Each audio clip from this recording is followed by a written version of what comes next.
So what is up, guys? So the Pixel 10 is finally here, and we're here to talk about obviously the features and what it offers and possibly what you could do with it. And so let's get into it. And as always, guys, there are skippable chapters in the video notes and in the description, so you guys can skip around, not stopping you here, but let's get into it. So first, let's just talk about the Tensor G5 processor.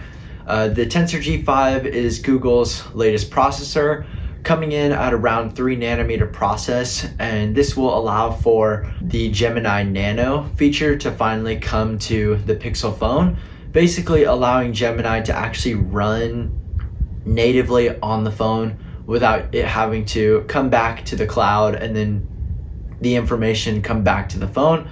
Gemini Nano is probably one of those, awesome advancements to Gemini and to the AI train itself. And so that's kind of what we'll dive into next, is what are some of the coolest and the biggest AI features that Google has announced. So because the Tensor G5 has a 30% faster CPU and a 60% faster TPU, which is basically just on-device computing, the AI features that Google has announced are Magic Q, which basically kind of offers a way for you to sort of read the screen, where AI or Gemini will read the screen for you, whether that's on a phone call or something like that, and you bring up, say, reservations or times, and it will actually sort of read those reservations out. Trying to text a friend, it will actually show you those reservations as you're texting them. And it will also offer ways for you to, say, make a call to an airline. If you need to get a flight changed, it will make that call to the airline, and all you'll have to do is just hit the number that it suggests, and it will call that airline that you were traveling with, and it will go through your emails and different things like that. And so it's definitely one of those things that's going to be more intuitive to your everyday life. Another feature is going to be call notes. Call notes is basically where it will record your phone calls just like it has done in the past, and it does the call screening feature like normal. But call notes with actions summarizes phone conversations and identifies certain items. So again, you're calling the American Airlines about your flight getting changed, or your flight needs to be changed. Call notes will record that call. It will give you the notes on it, but then it'll also, that's where Magic Q will come in, and it will show kind of what you are looking at, and your flight number, your flight information, and different things like that. The auto best takes. So this one was kind of interesting in the event, just because basically what Google's going to do is, it's as you're taking a group photo, it will find the best take of that photo, and it will basically use AI to take all of those photos, and either it will mash it together into one better photo, or it will pull people out and put people in to a photo that will make the group photo look better. This one was kind of interesting just because I don't know how Gemini will possibly do this. The last one is the camera coach, and so again, camera coaching is, could be hard. And so what it will do is it'll actually tell you, hey, you need more light in this room, so why don't we add some more light? Or it will find different ways for it to kind of coach you to make the photo look better and to make it more poppy and stand out and more vibrant to the eye and to the human eye. And so it's definitely more interesting to see what is the possibility for the camera coach. But yeah, it's basically just a leader, someone who can coach you on how to take a better photo, what kind of lighting you might need. Maybe you should zoom out a little bit just so it doesn't look so either blurry or like you're trying to get that close to an object when you don't have to. But yes, so those are some of the new AI features that Google has introduced at the Google event. For the camera systems, Google's doing something a little bit different, especially just with the Pixel 10.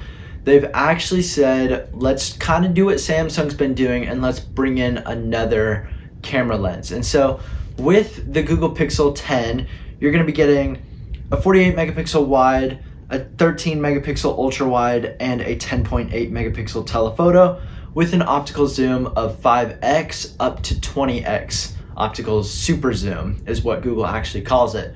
Max zoom, basically. Now this is interesting. It's an interesting approach because now the competition, seems to be getting more competitive with the camera systems. And so it's kind of, budging at Apple to possibly put a third camera on their regular iPhone. Not that Apple will do that, because Apple will never do that, because Apple's like that. But what this just means is that Google and Samsung and Nothing are three phone companies that put 3 cameras on the base level phone, and especially Nothing, the fact that they put 3 cameras on a budget level phone. So it's definitely really interesting where this is coming from, and it's interesting to see what other companies will do to sort of compete and, mastery in the competition. The actual Pixel 10 Pro XL and the Fold will feature a 50 megapixel main, a 48 megapixel ultra wide, a 48 megapixel telephoto. And this will be capable of 5x zoom as well, but hold up, this can go up to 100x maximum zoom. Now this one's just a little bit scary just because, the Samsung Galaxy can already do this. We just hope that Google's not doing as much image processing as, the S24s did whenever they were taking pictures of the moon, and the fact that, it was looking very cropped in and very moon-like, even though that was just an overlay of AI. We're just going to hope that Google's not going to, fall in this category. But the 100x zoom, again, it's not perfect. Definitely is still blurry and possibly could still use the work. But we'll see how people test it. When Samsung first introduced it, it was a nightmare. But we'll see how this one works, especially with the fact that you have AI and Gemini, and the fact that now you can type to edit photos with Gemini, or you can kind of speak to Gemini and say, I want you to remove this in the photo. Hey Gemini, can you make it more clear? Different things like that. And so we'll kind of see what the 100x zoom and kind of what the camera department actually offers for the Google phones. But I definitely like the feature, the fact that you can type to Gemini, and it's actually available in Google Photos and on Google Photos on iOS and Samsung OS, Android OS iPhone or phones. So it's not just available on Pixel phones. You can actually use the whole type to Gemini feature on iPhones and other phones coming later this year. And this is for people who use Google Photos. And so it's definitely one of those awesome features that, Google's got to do. Okay, so y'all are obviously coming to me because y'all want to know what's new. And so Google has actually introduced this new little feature called Pixel Snap. And, it sounds pretty cool and it sounds pretty snappy because, well, it is. Basically, it's like MagSafe. Now, the Pixel 10 can now do Qi 2 wireless charging at 15 watts, and the Pixel 10 Pro can do 25 watts because it is rocking 2.2 Qi 2. So this is definitely a huge step up, and it's one of the first flagships to have this feature besides iPhones. There is another Samsung phone that's out there that has the magnetic array and the magnetic alignment, but Google's definitely one of the well-known companies to actually bring this feature to life. I'll actually read off to you guys some of the accessories because, well, we'll just say that the phone's going to get a lot more fun, especially because you can use the accessories, but you can also use Apple accessories. You can basically use any accessory as long as it has that circular magnet array. Now, supposedly Apple is going to change their magnetic array this year because they might have unlocked a way to wireless charge quicker. But we're talking about Google here, and so let's see.